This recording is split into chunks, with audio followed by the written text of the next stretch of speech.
熊出没是一部非常好看的国产动画片，自2012年播出以来，它的热度只涨不跌。但是呢，随着互联网的普及，网络上出现了许多熊出没的作者，有些博主为了热度开启了熊出没胡编乱造模式。我们来看一下视频吧。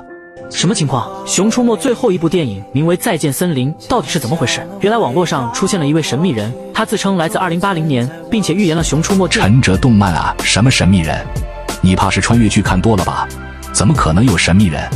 的发展史，他在网上说了一大堆。他表示：“大家好，我是来自2080年的人类，我并不是实体穿越，是通过电脑数据转换穿越过来的。”你说你是2080年穿越过来的，我就信啊！我还说我来自100年后的地球呢，还有电脑数据穿越，就有点太扯了吧？人类可以通过光速穿越，你说你是穿越的，为什么不预言点国家大事，却预言动画？